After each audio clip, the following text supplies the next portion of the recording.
Oh, say, can you see, by the dawn's early light, what so proudly we hailed at the twilight's last gleaming, whose broad stripes and bright stars through the perilous fight o'er the ramparts we watched were so gallantly streaming, and the rocket's red glare, the bombs bursting in air, gave proof through the night that our flag was still there. Oh, say, does that star-spangled banner yet wave o'er the land of the free and the home of the brave? On the shore dimly seen through the mists of the deep, where the foe's haughty host in dread silence reposes, what is that which the breeze o'er the towering steep, as it fitfully blows, half conceals, half discloses? Now it catches the gleam of the morning's first beam, in full glory reflected, now shines on the stream. 'Tis the star-spangled banner, oh, long may it wave, o'er the land of the free and the home of the brave.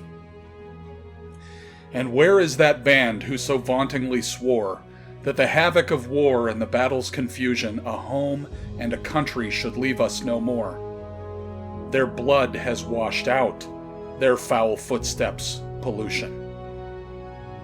No refuge could save the hireling and slave from the terror of flight or the gloom of the grave. And the star-spangled banner in triumph doth wave o'er the land of the free and the home of the brave. Oh, thus be it ever when free men shall stand between their loved homes and the foe's desolation. Blessed with victory and peace, may our heaven-rescued land praise the power that hath made and preserved us a nation. Then conquer we must, for our cause it is just, and this be our motto: in God is our trust. And the star-spangled banner in triumph shall wave o'er the land of the free and the home of the brave.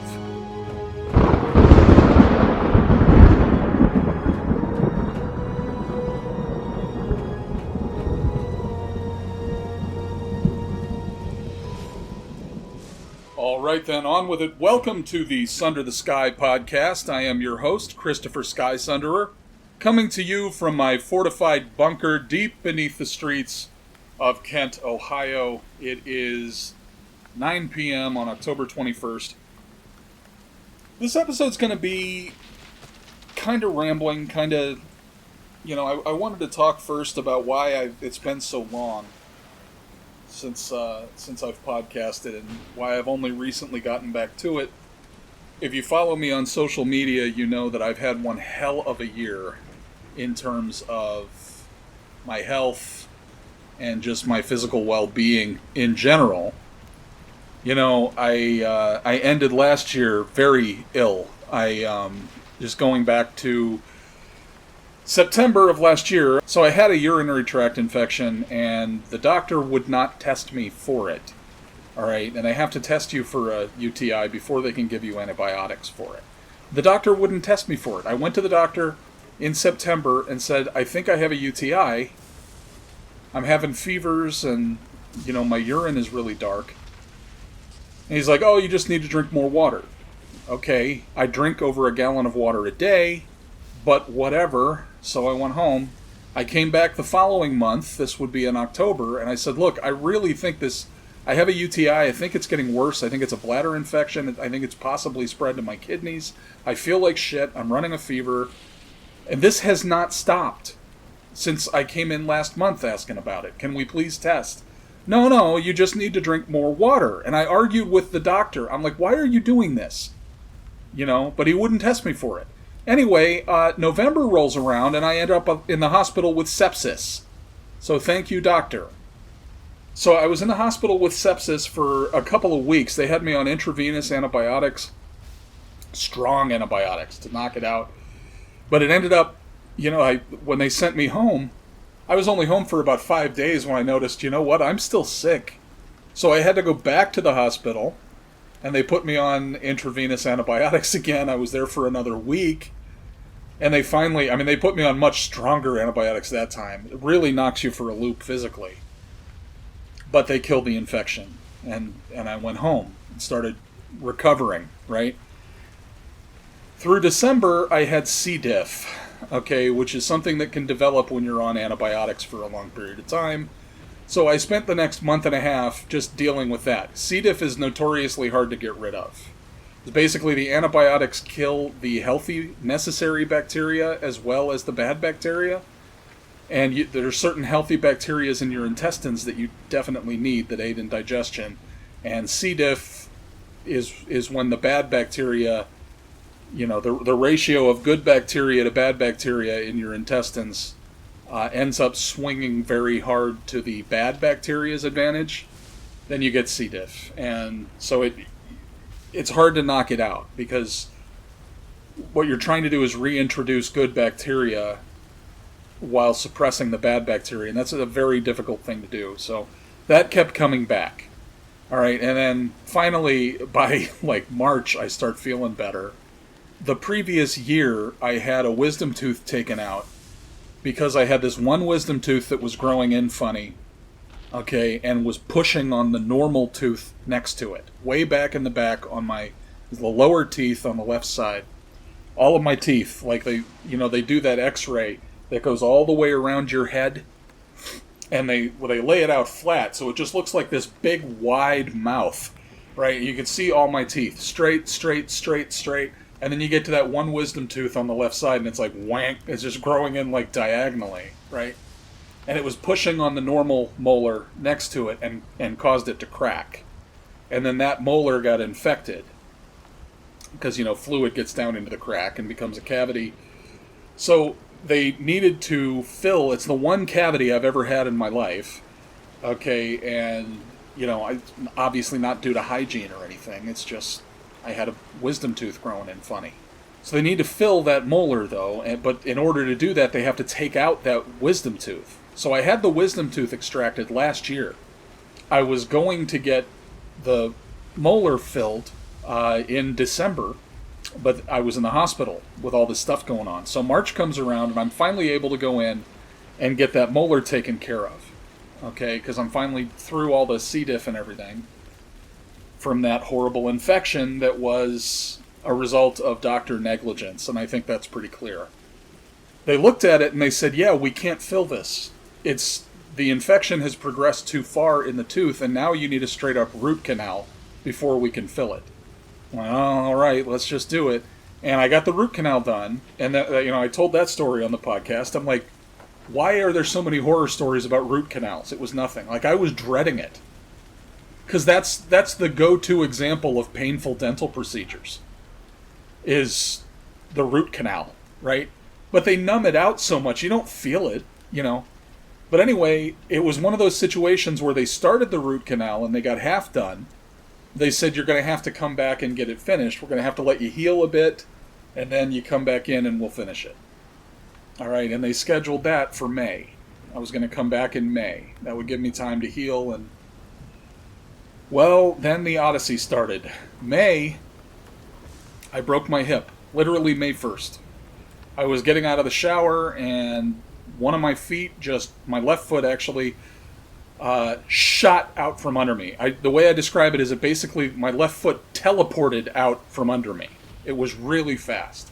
And I think it couldn't have just been water. For one thing, I have exceptional balance. Okay, I have a long history in the martial arts, and I used to teach close combat and self-defense, and I have really good balance. So I don't think it was just water. I think it must have been like water and soap or shampoo or something on the floor, because man, I've never slipped that quickly. And I ended up going into a full split. Now, again, due to my background, the splits aren't the problem for me. I can do that.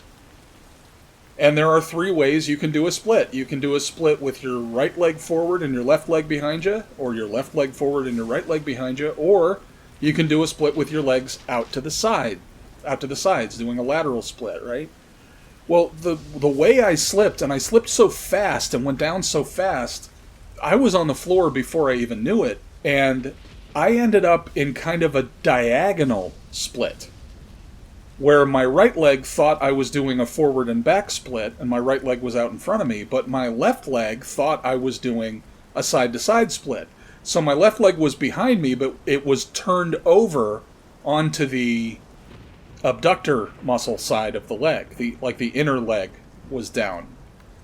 If you're doing a forward and back split properly, your rear leg will be sort of like face down on the floor, right?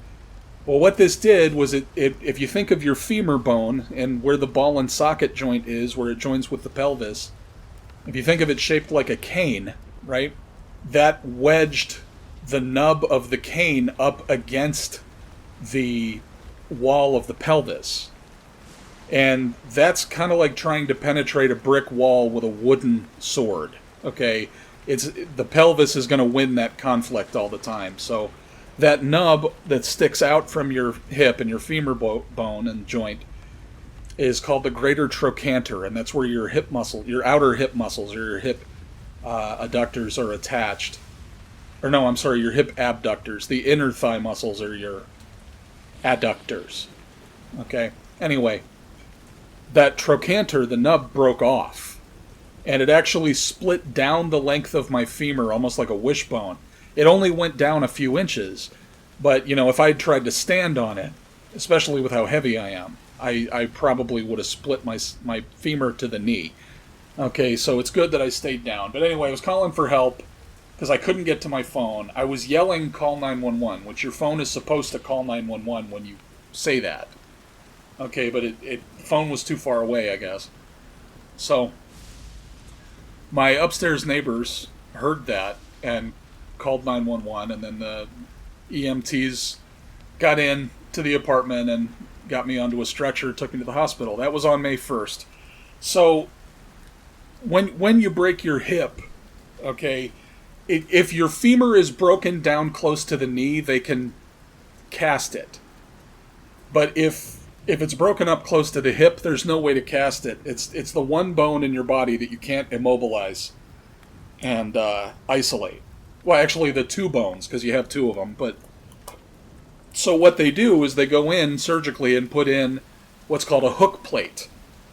It's a plate that runs up alongside the outside of your femur, hooks over the top of it, and then that is bolted into your bone with 5 big heavy screws. Now all of this, the plate and the screws, are titanium, so they're not going to rust or anything, and they're never going to bend or or break.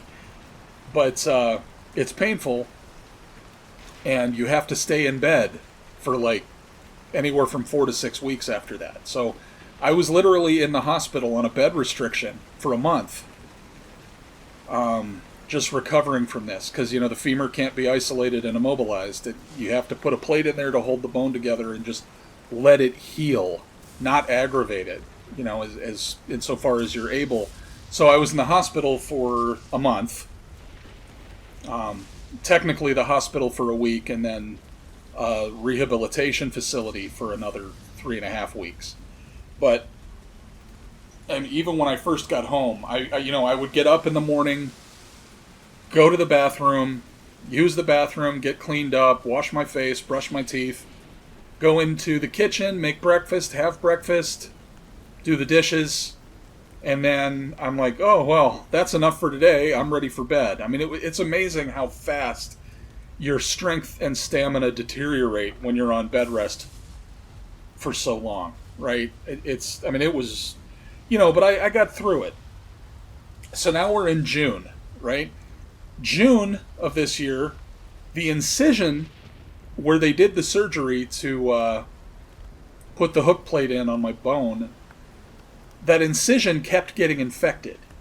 Now, for some reason, they cut me from my hip almost all the way down to my knee. I have no idea why that incision had to be so long. Okay, but the incision kept getting infected. And I had home health care at the time. There were nurses coming out once a week, and then I had a physical therapist coming out to the apartment twice a week, and an occupational therapist coming out twice a week. So I had lots of help because I had to rehab. I mean, your leg has to learn how to work again. because the muscles are still attached, but it's like they don't remember what to do. And I remember remarking at the time, I now know what people mean when someone's in a horrible accident, and then it's said that they had to spend 6 months learning to walk again. I understand what that means. Like, I could still walk, but it was rough. It was like my hip and thigh muscles on the left leg they were still there, they were still working, but they didn't remember what they were supposed to do. It's like I had to teach them how to stand and walk and all that stuff all over again. Kept getting infections to the incision site, so I'm, in and out of fevers. They're giving me antibiotics, and they finally figure out why it keeps getting infected. And it's not a hygiene thing, it's a negligence thing, that there were still 2 staples in the damn incision that the nurses had missed when they were taking the staples out. So they got those removed, and then I stopped getting infections. So now we're in July. And in July, I end up, because most of my time over the course of May and June is spent on my back, I have a susceptibility that my father also had to get what are called sebaceous cysts on my back. It's just something about my back that, I get sebaceous cysts, and I use antibacterial body wash in the shower, and that usually helps. It keeps them away. Sometimes I still get one every now and then, but it really helps. The thing is when you're laying down constantly and laying on your back, that's the only way I sleep. I can't sleep on my side. I can't sleep on my front. I have to be laying flat on my back to sleep. And when you're spending that much time flat on your back, the skin gets oily. It's not breathing as much as it should, and So I developed this, the mother of all sebaceous cysts. They were calling it an abscess at the hospital, and it was literally the size of a football. It wasn't the shape of a football, but it was that much mass, and it was so bad. Anytime I laid down and put any weight on it, anytime I moved my arms, even sitting or standing upright, if I moved my arms, it felt like I had a bear trap clamped on my back. It was so bad. So I went to the hospital, and they tried to just give me antibiotics so that it would come down. It wasn't close enough to the skin to drain it, and I know this is gross, I'm sorry. So they ended up having a surgeon come in and, with a scalpel, cutting 2 horizontal incisions in my back to drain it. And that was like paradise when it happened. That was so much relief. I can't even... They kept me in the hospital for about a week, and then I got home. Well, that incision was notoriously hard, or those 2 incisions on my back were notoriously hard to take care of, because I can't bandage my own back, and I live alone. So I had to have either family, or the nurses had to come out more often to change the bandage, because you have to do that once a day. So that was a pain in the ass, and they didn't always, my nurses didn't always come through. Sometimes they say they have to cancel on you. So you end up with this bandage on through the weekend or through 4 or 5 days sometimes. So that got infected, right? It's like the year of the infection for me, right? I ended up back in the hospital in August. All right, late August, with another infection. And they treated it, and I came home. Now, this whole time, I've had to keep rescheduling finishing off that root canal. And now... I'm finally able to get the root canal finished. It's going to be done next month. Until a meteor falls out of the sky and breaks my legs or something and I'm not able to go to it. But, so it's been a long, hard year. And it's just between not, I've been in the hospital almost as much as I've been in my apartment this year. So... there's been that. Another factor of why I've been away so long is I didn't know what I wanted the show to be. My most successful video is the 3rd most important video on the internet. It's I posted it just a few days before I broke my hip. And it has the most views and the most shares and everything of any video I've done. And it's a very short video and just presents my take on the COVID pandemic, and I whip some Anarcho-Capitalism, some voluntarism philosophy in there at the end. So I was thinking, do I still want to do the long-form podcast like I've been doing, and I had some ideas for what I might do, and I think I am going to change it up. Okay. But that was another thing, is just not knowing what I wanted the podcast to be. Am I a podcaster or am I a YouTuber? That's another question that I need to answer. Because I do things in terms of video for the podcast. You know, I'll show clips, I'll do this or that. But that's less than 10% of it. Most of it is just audio. You know, and I put the stormy sea background up there so that you have something to look at while I'm talking. And it's just a video sequence that I find very relaxing and, you know, kind of symbolic of the turbulent times that we live in. And like I said in the first episode, what Sunder the Sky means is, you know, the world can be very dark, and it's like walking through a storm at night. It's turbulent, it's dark, it's disorienting, and you can't see, but every once in a while there's lightning, and that lightning lights up the sky and lights up your surroundings, if only for a split second, and allows you to orient yourself and navigate, right? And I think it's the same in the world today, that everything's very dark and disorienting. Clouds and rain, you know, like lies and false narratives and media spin. Every once in a while, though, there are flashes of truth. Someone stands up and speaks truth to power, all right? Or some utter dipshit leaves their laptop at a repair facility and never picks it up, all right? Or something happens and the truth comes out. The truth manifests itself one way or another, either from someone speaking truth to power or from someone leaking something, you know, whatever. And it's during those flashes of light that we cut through the miasma, we cut through the darkness, and we can actually see for a split second and orient ourselves and navigate. That's what Sunder the Sky means. So I like the stormy sea background because it's very turbulent, it's dark and stormy, there's wind and rain, but you see there are flashes of lightning all over the place, right? So it's fitting. Anyway, that's where I've been, and you know, I'm back now. I'm going to keep to this on a fairly regular, semi-regular schedule. My life has been too up in the air for me to say it's going to be every week or every Thursday or anything like that. I'm just shooting from the hip, okay? But yeah, that's the story on all of that. Okay, so really the only thing that I want to talk about today is I want to address something that has been asked of me a lot, okay? And I get this inquiry in all kinds of forms. Sometimes it's angrily and insultingly, and sometimes it's genuine curiosity. I think most of you probably understand it, but it is this. Am I a Trump supporter? Yes.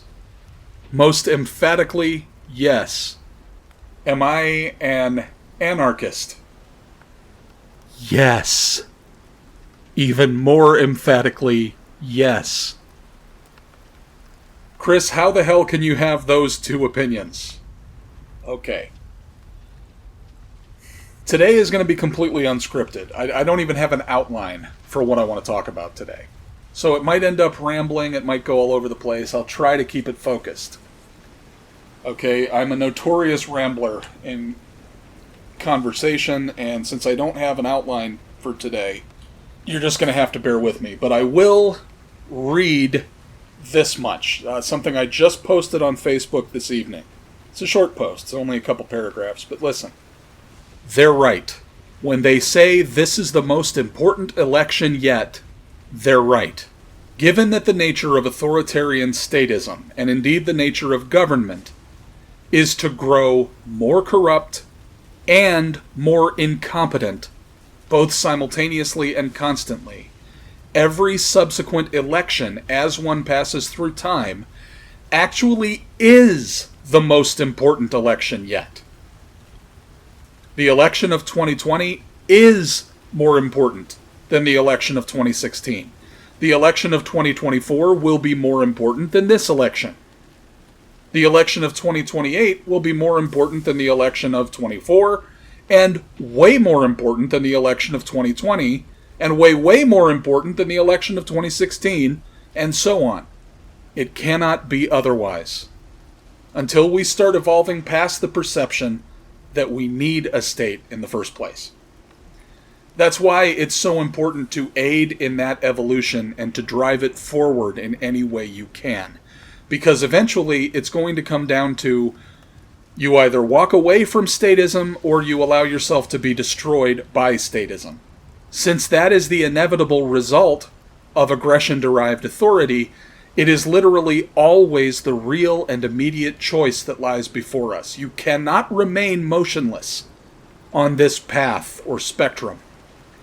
You are either moving toward liberty and away from slavery, or you are moving deeper into slavery and further away from liberty. Period. There is no balance that can be struck between them and maintained in perpetuity.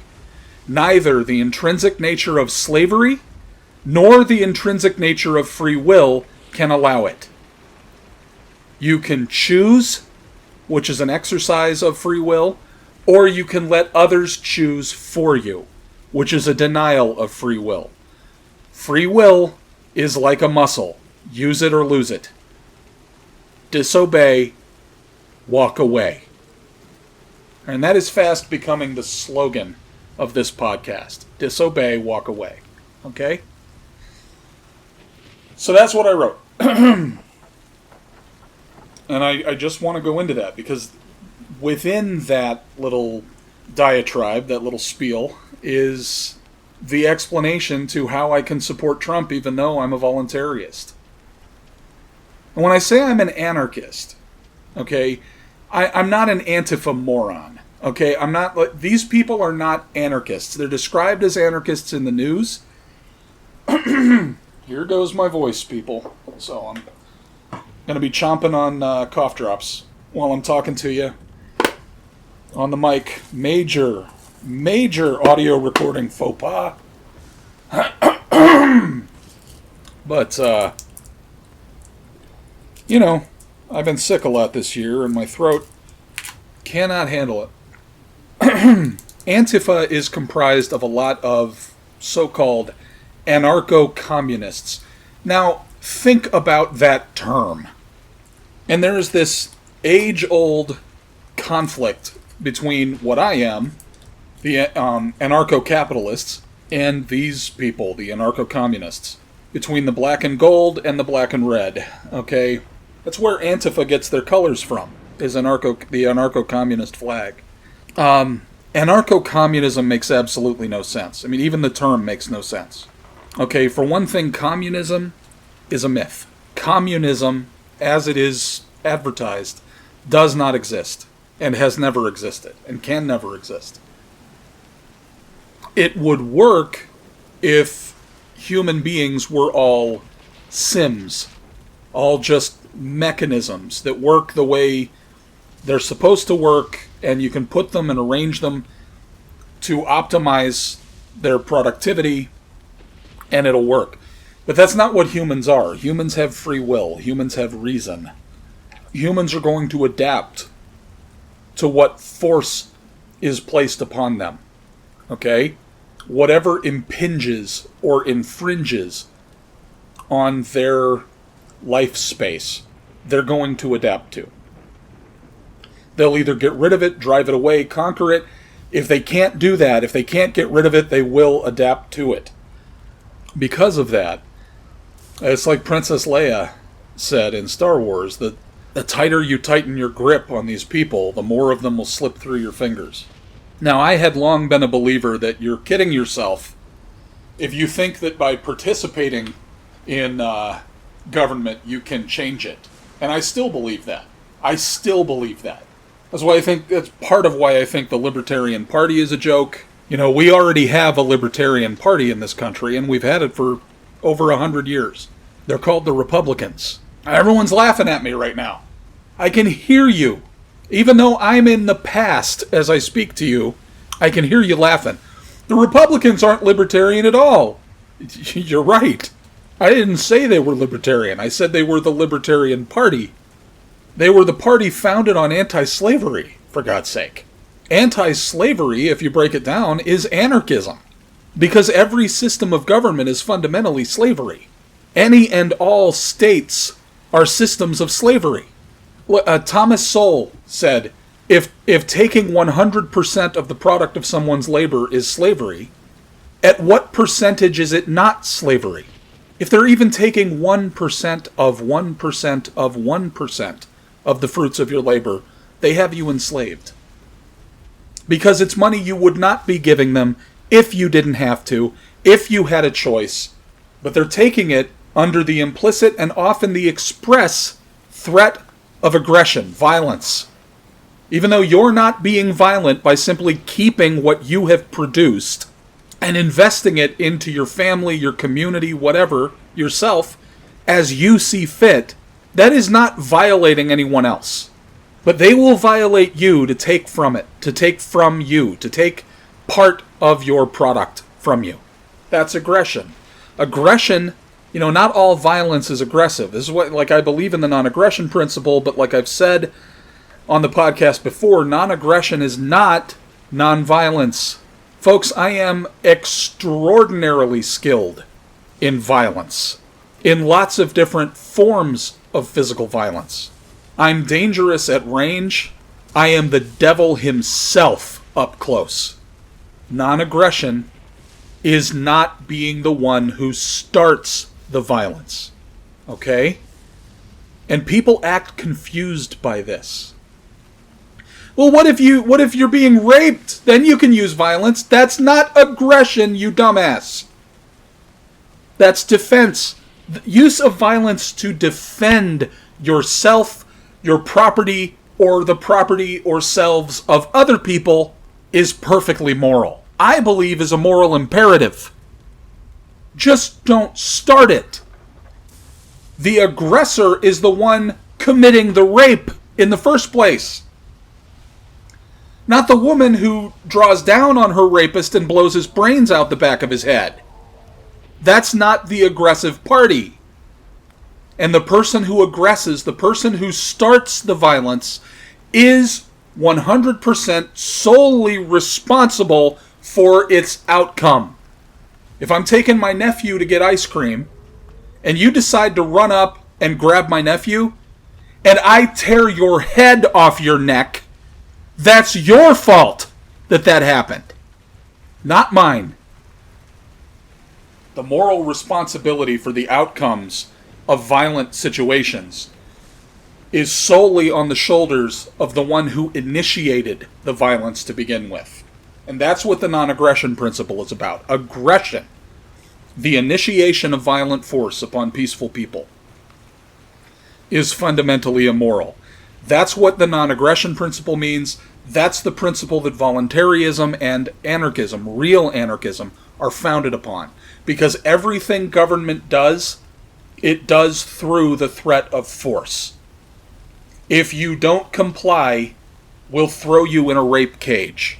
If you don't willingly go into the rape cage, we'll hurt, maim, even kill you. Until you can no longer resist.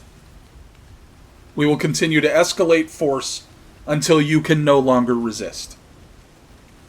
Whether that means you're crippled, comatose, or dead. That is the ultimate aggression. And that's the premise upon which everything the government does is based.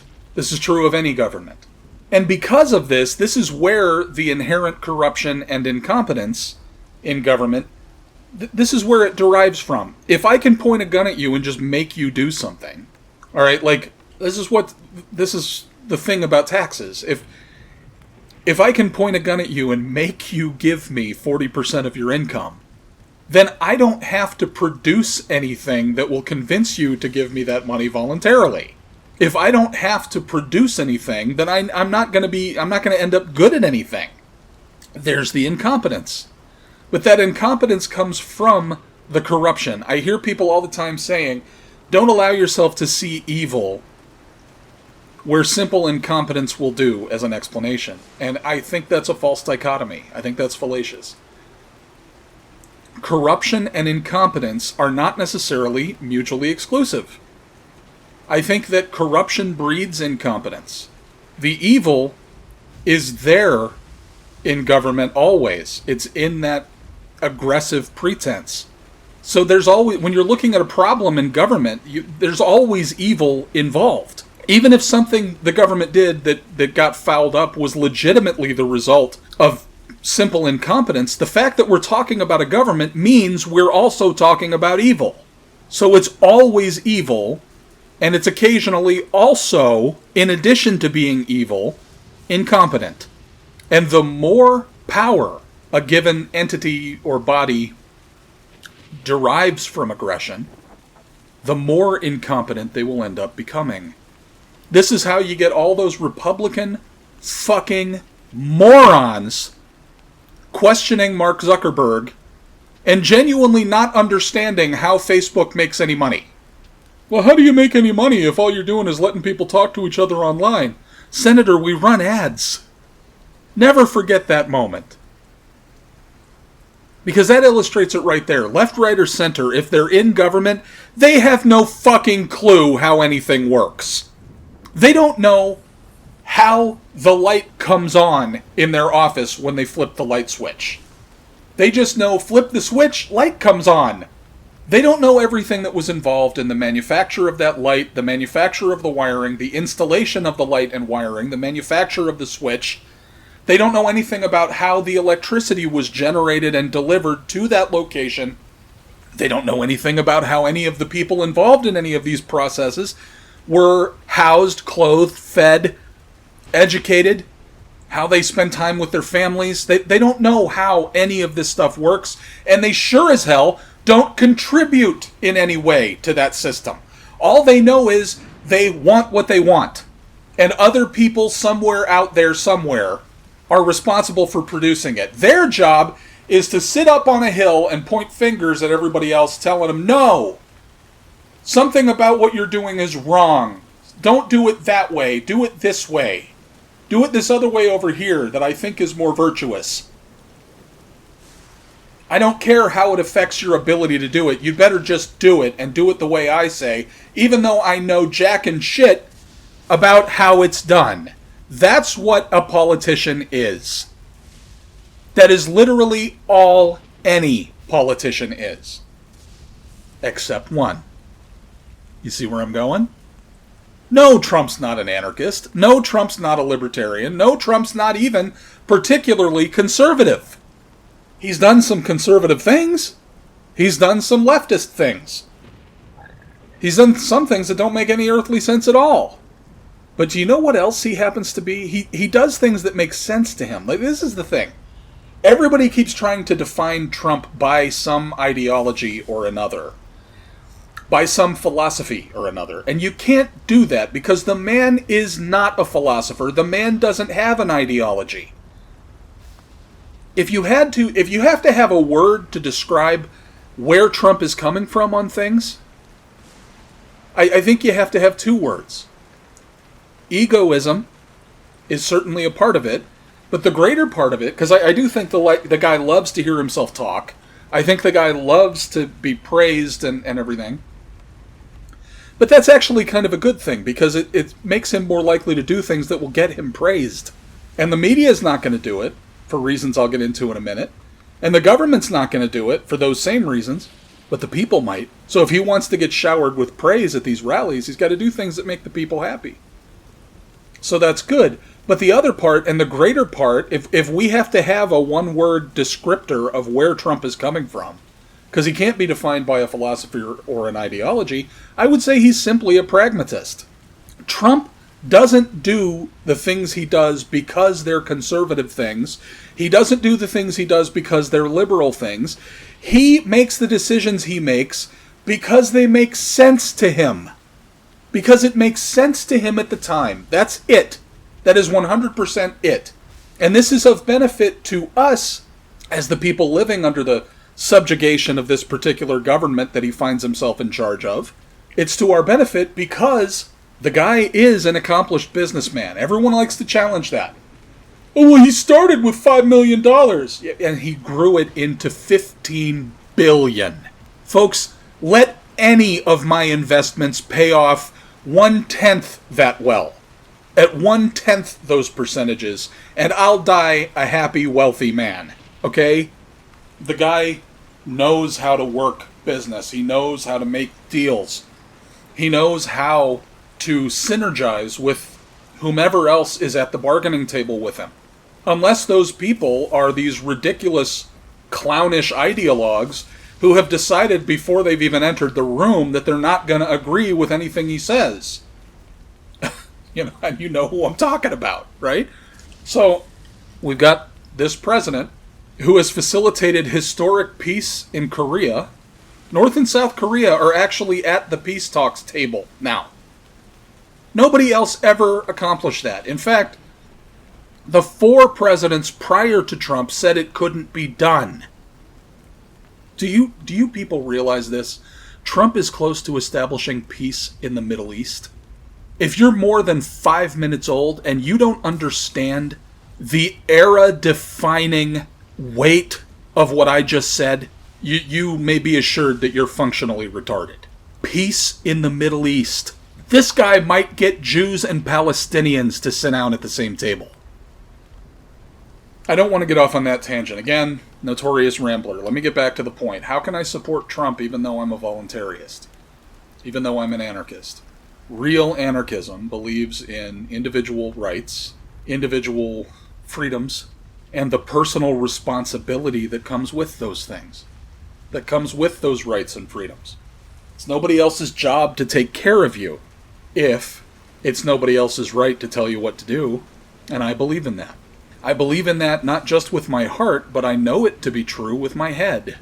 Logically, just based on pure logic, pure reason, voluntarism, anarcho-capitalism, these are the only moral philosophies in the secular world. And getting into my Christianity, my Christian faith here a bit, God's a voluntarist. God is an anarcho-capitalist. Folks, these philosophies are all about placing the primacy of the free will of the individual above everything else. God put man's free will above even his own authority. God will never force you to do anything, not even to come to him.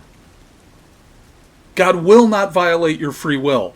That means he places more importance on your free will than he does on his own authority as the supreme being and creator of all the universe.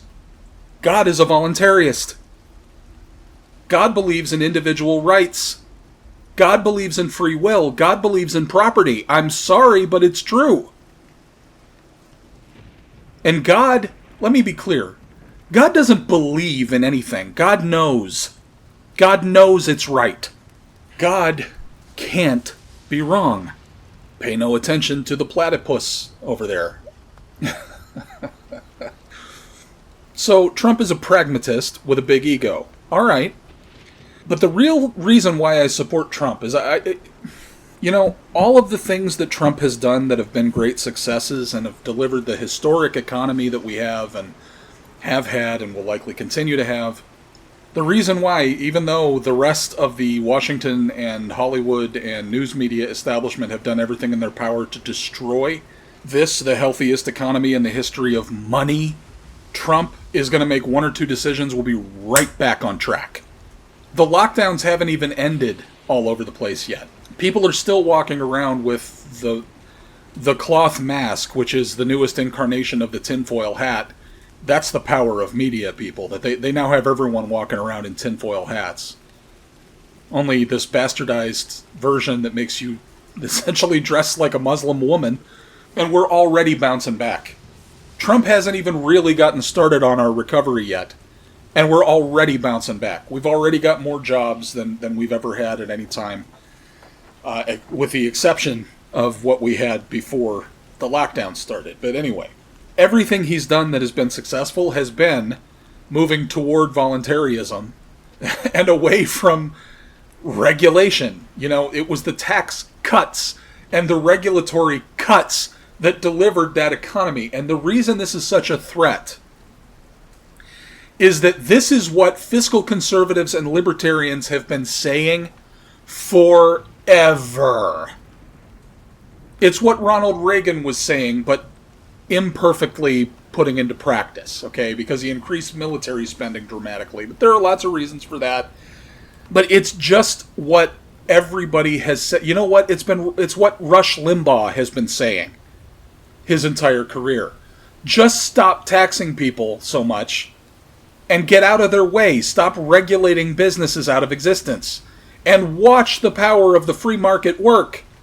Trump does that stuff for literally 3 months in his first year. Toward the end of his first year as president. He just acts that way for 3 months. And America, in the span of the ensuing year, grows into the healthiest, wealthiest, most powerful economy in the history of money. So everything we've been saying all this time is right.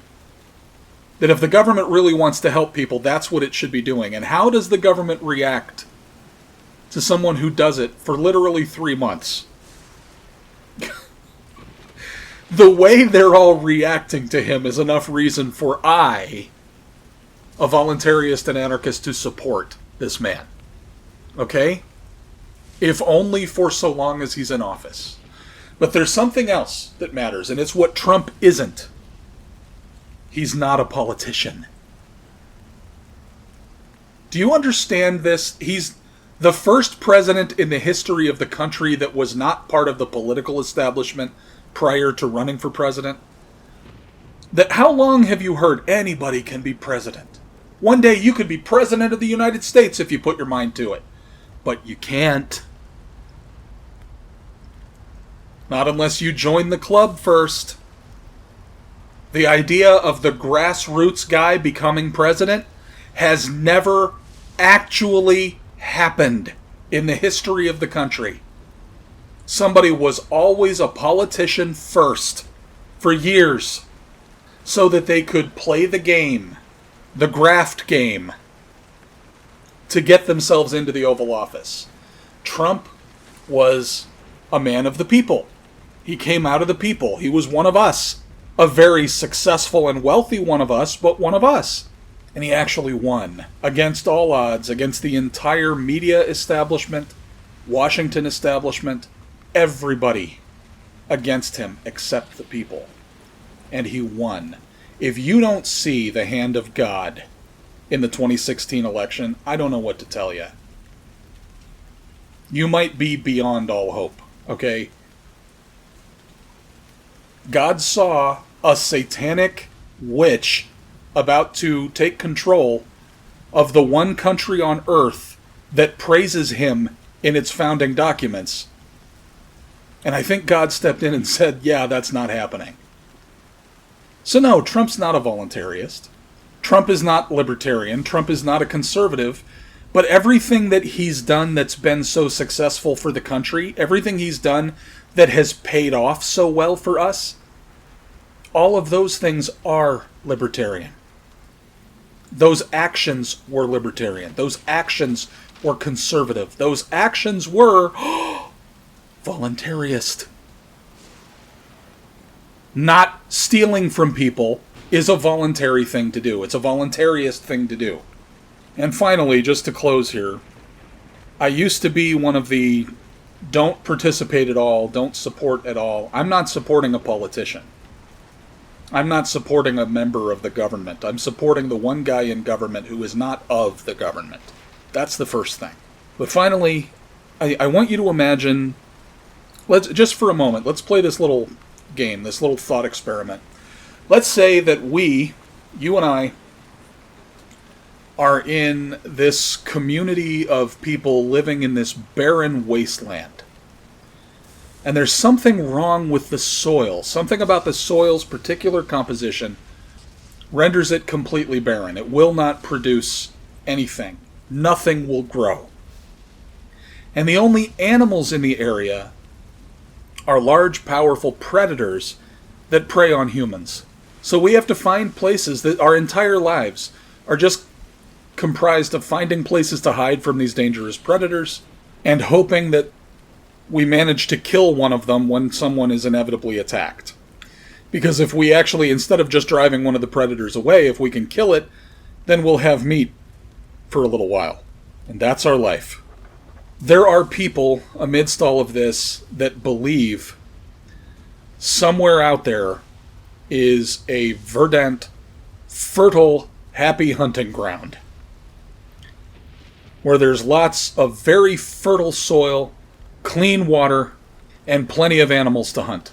And we know that we wouldn't even have to really impinge on the environment that much, because there'd be good ways to grow that food, and there'd be good ways to keep, breed, and raise animals, so we would only have to take a little bit from the environment, and then we could start producing more animals in a controlled way. Agriculture, right? We know it's out there, but we know it's very far away, and we don't have the resources to get to it. If we tried just wandering out there looking for this place where we could build a good life, a good society, a healthy society, we'd starve to death or be picked off by predators before we ever got close.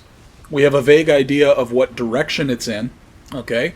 And then there are these guys, maybe it's even one guy, or some group of people in the community that actually figure out a way to get some vegetables to grow in this weird mutated soil, right? And they actually figure out a way to drive away some of the predators, right? But there's a problem, because the vegetables grown in that soil, even though they can get it to grow now, the vegetables come up kind of withered, kind of dry, and only about 40% nutritious. So they're not great. They're actually kind of shitty. They'll sustain you, but, they're not these plump, juicy vegetables. They're kind of withered, kind of dry, and only about 40% the nutritional value that they should have. And they can't keep all of the predators away with their new fence system and method of killing the predators. No. They're only going to drive away about 40% of the predators.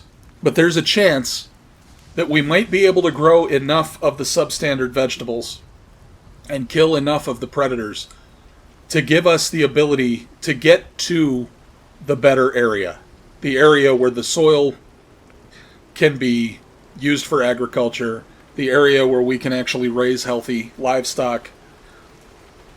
What would you say to someone who says, well, yeah, but the food's not 100% nutritious, so we need to burn all of that down, and that fence only keeps out 40% of the predators, so we shouldn't bother with that fence until we have a way to just somehow will ourselves to the happy hunting grounds, a way to teleport there. It's not worth it to try to find it and walk there. That's what most of my fellow voluntarists are saying. They say you can't change the system from the inside because it'll only end up changing you. I used to say that, and I still believe that. I don't think you can change the government from the inside.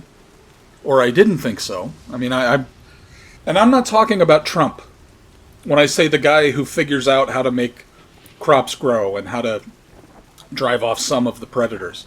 I'm talking about the founding fathers of this country. I'm describing America. Those rows of substandard crops and the fences that keep out 40% of the predators, that's the United States of America. That is us standing up for these same principles that God believes in. And by us, I mean humans. And actually starting to build something worthy of those principles. Not perfect by any means, not even half there. 40% nutritious, 40% protection. The folks before it, we had 0. And I'm not willing to throw that out. The Star-Spangled Banner tells the story, because it's originally a poem, not a song. It tells the story of when man actually stood up against tyranny itself and succeeded and established a nation that would be based not on the domination of others, but on self-reliance, self-governance, self-determinism. All right. And true community, not some strata of status. Okay? Of aggressive status. Status will always exist, but a non-aggressive status. That was the idea. And we fall utterly short of that. But as a Christian, I know what it is to strive for an ideal that I know I will always fall utterly short of. I race behind Christ, struggling to live up to his example, knowing I can't do it. That doesn't mean it's not worth trying. Most voluntarists of today would be equivalent to a Christian saying, since I'll never be like Christ, I'm just going to sit and not follow him, and whatever happens, happens. And I know I lose a lot of you guys when I start talking about Christ. I'm just, hear the truth in what I'm saying, okay? Trump showed me that it actually is possible for people outside of government to affect change in government. Because even though he's the president, he's not one of them. And he's not a voluntarist. He's not. He's not a conservative. He's not a libertarian. He's a pragmatist with a big ego. That's all he is. That's not the point. The point is he's not a career politician. He's not government. He's a free man outside of government who has, for a short window of time, broken into the cockpit and gotten his hands on the controls. You're damn right I support him. Damn right. And will continue to do so. And folks, if you don't believe in all that high-minded, idealistic stuff, it should be enough for you to know how the other side, the authoritarian side, just by seeing the establishment, and I mean Hollywood, I mean music, I mean news media and Washington, seeing how they wail and gnash their teeth every time the guy tweets. Tweets! Every time the guy says a few words on fucking Twitter, it just drives them out of their minds. And I've mentioned this before. We know that aggression-derived authority, or political power, to have a little more brevity, political power, it affects the brain like an addictive drug, like an opiate.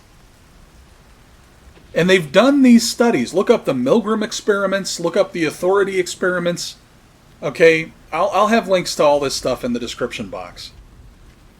They know for a fact that political power is literally thousands of times more addictive than heroin.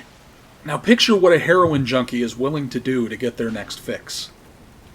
And you'll start to understand what the government and the media have been doing since Trump took that fix away from them. Because take what a heroin junkie is willing to do to get a fix and multiply it by thousands. Yes, they'll tank the economy. Yes, they'll watch people die. All right, oh, COVID-19, we got to stop because these people are dying. 10 times more people are going to die because of your pandemic measures. Oh, that doesn't matter. If it saves even one life, I'm willing to sacrifice however many lives it takes. I mean, think about what... This is literally what they're doing. This is not the action... These are not the actions of rational people. These are the actions of junkies who've been denied their fix. You know, somebody recently took, after Ruth Bader Ginsburg died, that woman who did the... whatever it was, TikTok or Instagram video in her car, screaming that, how could Ruth do this to her, right? Dying of pancreatic cancer is so selfish. And all these other videos. Someone did a video where they put like 6 or 7 of these women screaming at their cameras. And it's always women, you notice that? Anyway, screaming at their cameras. It's always women dressed like men, who, and, they're all screaming at the same time, and it's so funny to watch, right? But at the same time, you got to understand what you're seeing there. You know when you're in the store and there's this kid who's really screaming at his mom? Just like, I want that candy bar. We're not going to get any candy right now. We're going to have dinner when we get home. But I want the candy bar! And starts screaming and throwing things and yelling. And the mother is finally just like, all right, fine, I'll buy you the candy bar. Just please stop yelling at me. What you're seeing in those videos of those screaming adults acting like bratty children who want a candy bar, you're seeing what happens when an entire generation of kids who were raised like that reaches adulthood. You're seeing that bratty kid demanding his candy bar, who learned that all I have to do is scream and throw a fit and I'll get my way. you're seeing what happens when that kid grows up. And we're seeing just how many people were parented that way.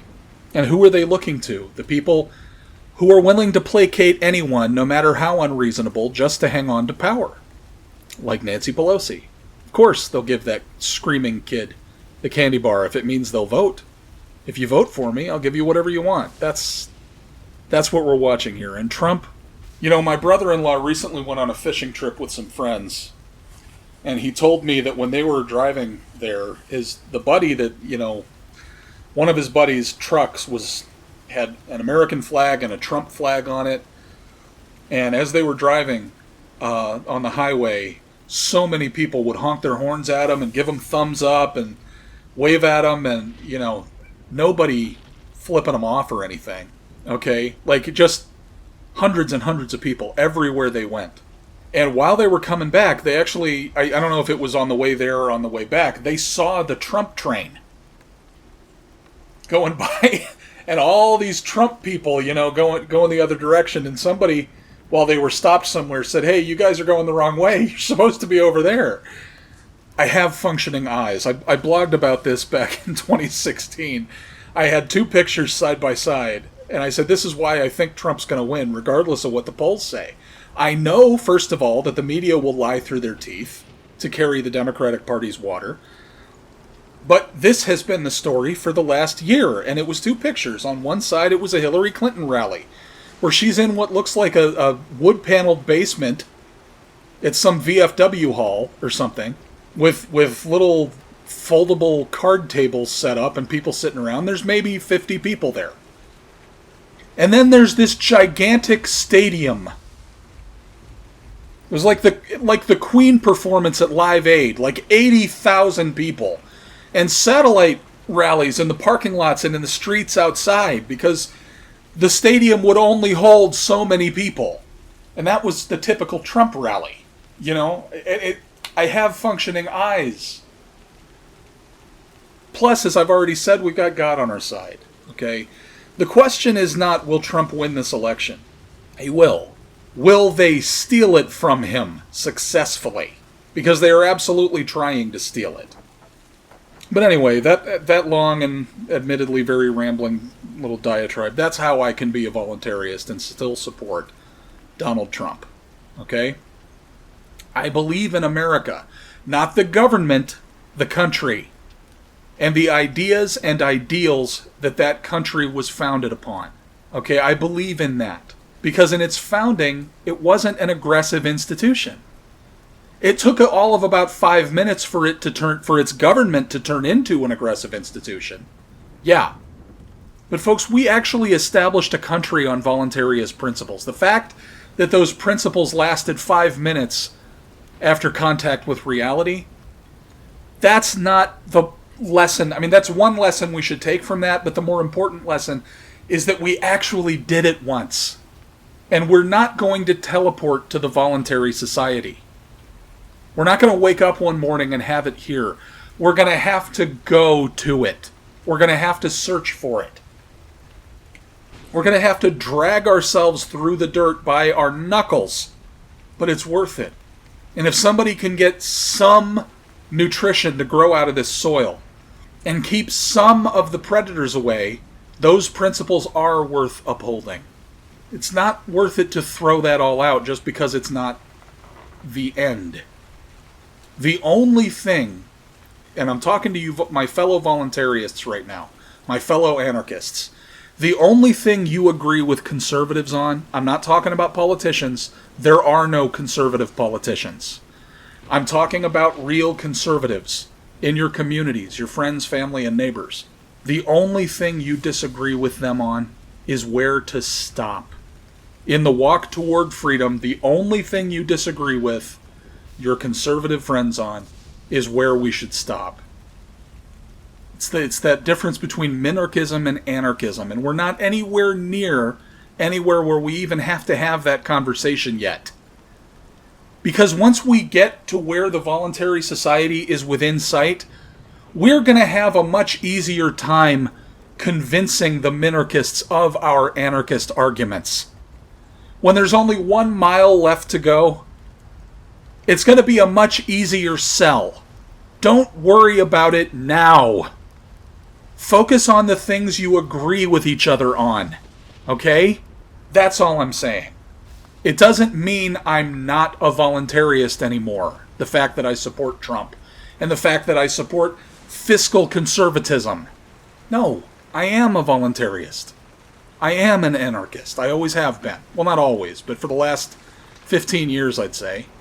It's just for right now and for the foreseeable future, I'm rowing my boat in the same direction as all the Republican, not Republican, but conservative boats are traveling. And 100 miles from now, we're going to get to a point where the conservatives are going to want to stop rowing and drop anchor. And I'm going to be one of the people saying, no, let's keep going just a little further. But folks, we're not there yet. Stop getting hung up on the discussion we don't even have to have any time in the foreseeable future. Let's get through this stormy water first, because I promise when we do get there, some of the Republicans, some of the conservatives, or I gotta stop saying Republican, because that's a party of politicians, and they're all bad. Some of the conservatives are not going to listen, and they're going to drop anchor.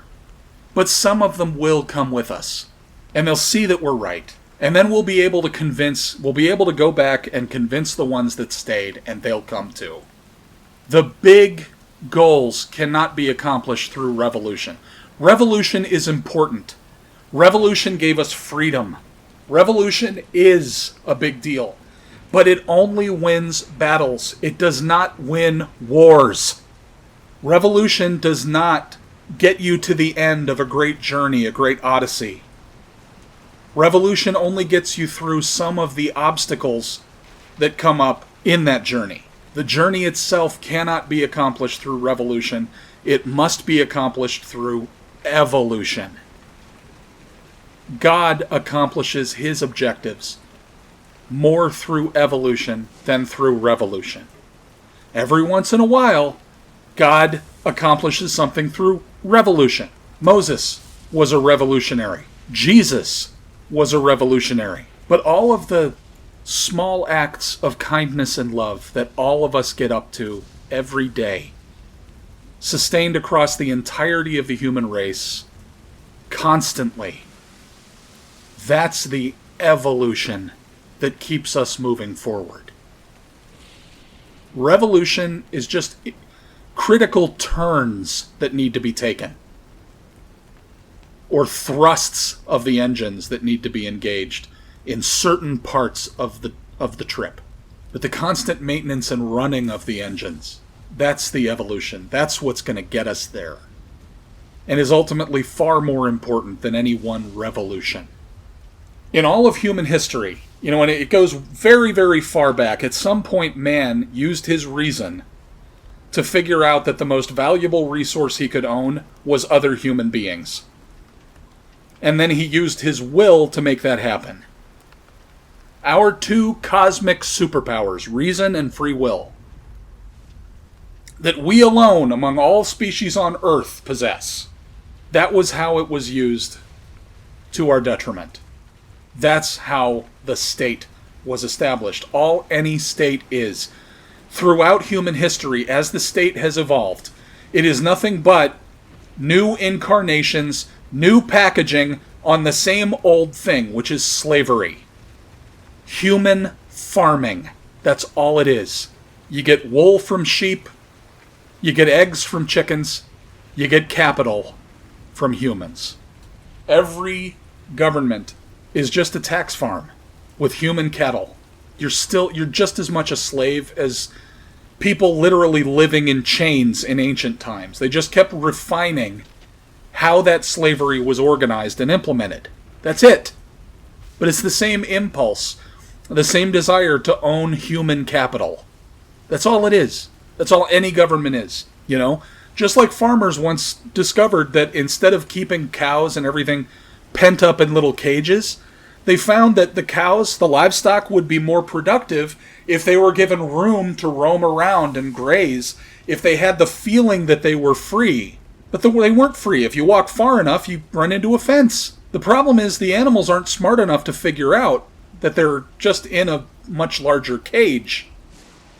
But they still are owned by someone who's taking the product of their existence, of their work, of their labor.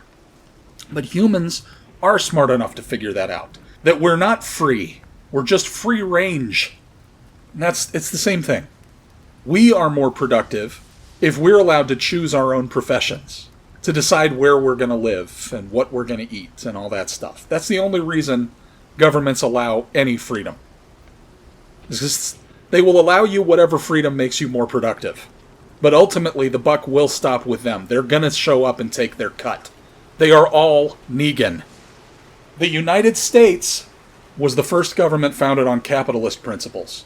Capitalism, the first system in history that allowed you to get rich not by dominating others, but by serving others. But we will not revolt successfully away from it. A lot of anarchists have the smash the state narrative. That won't work. You're just going to end up with another state. That's what happened here. You haven't learned the lesson of American history. If you believe you're going to smash the state and establish a stateless society, it will ultimately just be taken over by a new state. You can't revolve. You can't have a revolution.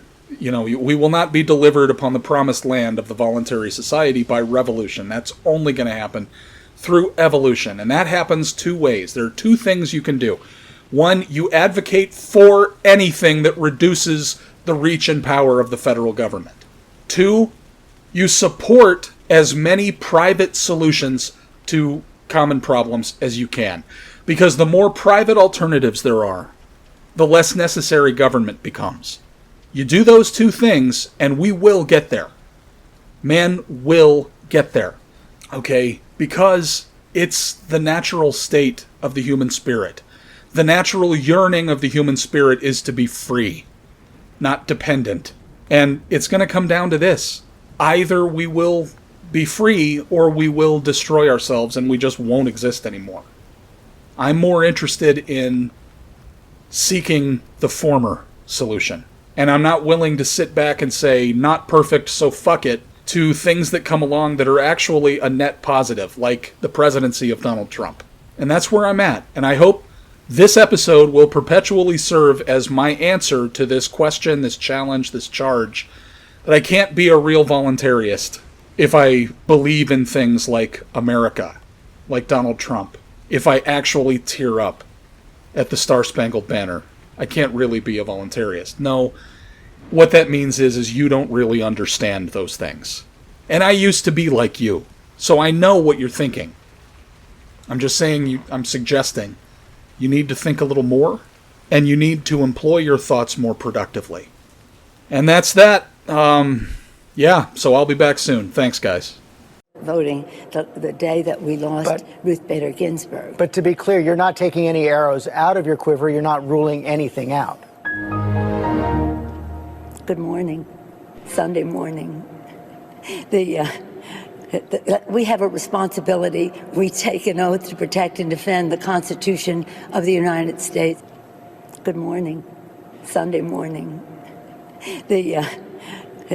We have a responsibility. We take it. Motherfucker, are you out of your damn mind?